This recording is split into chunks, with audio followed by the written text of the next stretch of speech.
amigo tuyo, para agregar un ¿Mío? perfil más, sí, un amigo tuyo, un amigo nuestro. Muy además. amigo. Muy amigo tuyo, te quiere mucho, una persona muy respetada, lo leemos habitualmente. Acaba de publicar un libro que se llama Macrisis, uno de los hombres que anticipó todo esto, digamos, ¿no? Sí, señor. Hay que leer las columnas de él y fue anticipando todo esto, como lo hiciste vos, querido Rulo, tanto en Página 12 como en este programa. Vamos a saludar a un amigo de la casa, Alfredo Zayat. Alfredo, buen día, ¿cómo estás? Buen día, ¿cómo andan, muchachos? Bien, muchas gracias por atendernos. No, bueno, Dime. una jornada especial el día de hoy, te queremos escuchar. ¿Qué es lo que estás vislumbrando? Un poco la foto y la película. Bueno, la foto es que hay una corrida fenomenal que ya se extiende no solamente contra el peso, sino contra todos los activos argentinos bursátiles, llámalo acciones, títulos públicos, y que empiezo a observar a partir de los datos objetivos que difunde diariamente el Banco Central, que hay que empezar a estar un poco más inquietos ya con lo que pasa con los depósitos, más que además de lo que es el dólar, las acciones, los bonos. Entonces, digamos, no es algo que es masivo, pero día a día están bajando los depósitos. Uh-huh. Alfredo, se fue en la emisión del fondo, se fue medio en silencio, me imagino, a Cardarelli y Werner mirándose entre ellos en silencio mientras subían al avión, como diciendo, bueno, cuando llegamos a Washington pensaba un poquito en todo esto. ¿Qué pensás que queda de esa relación con el fondo? ¿Y será clave la negociación con el fondo de cómo sigue esta historia, cómo termina de reventar todo esto y cómo se empieza a reconstruir por encima de lo que quede? Punto 1, con el Fondo Monetario Internacional, el desembolso previsto para el 15 de septiembre no va a estar. En el mejor escenario será el 15 de octubre, ya algunos sostienen que tampoco será en esa fecha, sino que este paquete de 5.400 millones que era de septiembre y después otros 1.000 millones de diciembre va a ser incluido en el nuevo acuerdo que el fondo plantea para el nuevo gobierno. Y que ya dejaría de ser un stand-by y pasaría a ser un plan a 10 años con esos fondos más otro desembolso. Y entonces el fondo, yo creo que por ahora va a seguir mirando esto desde el balcón, pero a la vez también hay que decir que el fondo está en problemas, gravísimos problemas con la Argentina. Digamos, la Argentina, lamentablemente, por culpa y responsabilidad del gobierno de Macri, ha quedado atrapado nuevamente del Fondo Monetario Internacional. Pero a diferencia de otras experiencias, el fondo también quedó muy atrapado con la Argentina porque ha destinado casi el 60% de su cartera crediticia a un solo deudor. Claro. Y ese deudor no tiene capacidad de pago. Y entonces el fondo fracasó nuevamente, y que era previsible, en lo que es los postulados macroeconómicos, porque la economía no crece, pero es un doble fracaso ahora con la Argentina. Ese era el conocido y tradicional. El nuevo es que hizo una apuesta política electoral inédita para la Argentina y difícil de encontrarlo en otra de las experiencias del fondo con otros países, y que fracasó también, porque apostó al que perdió. Entonces, ahí es que tiene un grave problema interno, porque esto siempre se cobra burócratas y que van a ser desplazados porque es un costo inmenso, y además, si había recuperado algo de un prestigio que había sido tirado a los perros, ahora vuelve nuevamente a mostrar un fracaso. Alfredo, estamos hablando con Alfredo Zayat. Acabas de decir y confirmar lo que anticipó también Rulo más temprano, que el 15 de septiembre no llegará el desembolso del Fondo Monetario.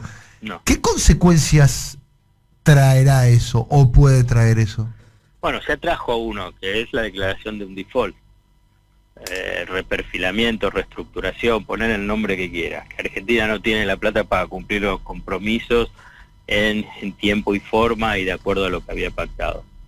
Entonces, la primera consecuencia fue esa, que les deja un poquito más de margen de reserva para poder intervenir en el mercado de cambio.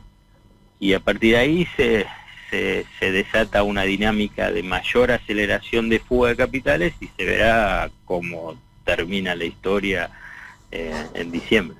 Ahora, ahí hay dos componentes interesantes que acabas de plantear. Por un lado, decirle que le queda más munición, en todo caso, al Banco Central para actuar, para defender las reservas y contra la fuga. Pero por otro lado, el tema del default te acelera la fuga. Digamos, Claro, ¿hay un alivio o esa tensión, cómo se puede, qué se puede ir viendo? Acelera. Sí. Entonces, digamos, antes con los dólares del fondo uno puede decir, y llego a diciembre, sin los dólares del fondo, pero dejo de pagar la deuda, llego a diciembre, y es un signo de interrogación, pero inmenso. Ahí está el dato de los 900 millones de salida ayer, ¿no? Se duplicó la pérdida de reservas del promedio que se venía trayendo de los días anteriores, ¿no? Mira, el camino lógico, si Macri, y lo pongo en potencial, si Macri no quiere terminar todo incendiado de una forma dramática, es que va a tener que poner control de capitales y limitaciones en el mercado cambiario. Creo que lo acaba de anticipar, pedir, más que anticipar, Julio César Cleto Cobos.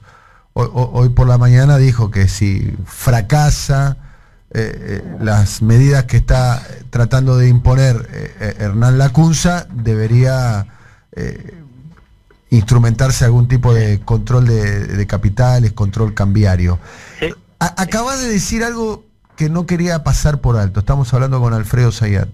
Decías de un nuevo gobierno, un nuevo acuerdo con el fondo y dijiste 10 años. Sí. Esto quiere decir que, pregunta, sacarnos de encima al monitoreo del Fondo Monetario Internacional nos llevará 10 años. ¿Y cómo te imaginás que puede llegar a ser ese nuevo acuerdo entre un gobierno que tiene una mirada absolutamente diferente a la actual con el Fondo Monetario Internacional, y cuáles podrían llegar a ser las famosas condicionalidades del fondo? Bueno, yo te puedo decir más lo que el fondo plantea en estos escenarios. Grecia es una buena referencia, pero independientemente de esa referencia, ¿qué es lo que plantea en general el Fondo Monetario Internacional cuando cambia un plan stand-by a uno que se llama Stand Fund Facility, que son acuerdos como mínimo de 4 a 10 años, pero que están íntimamente vinculados a reformas estructurales. Para el fondo, reformas estructurales, las principales son la reforma laboral y la reforma previsional, junto con una reestructuración de deuda, que incluso ahí el fondo actúa como mediador ante los acreedores.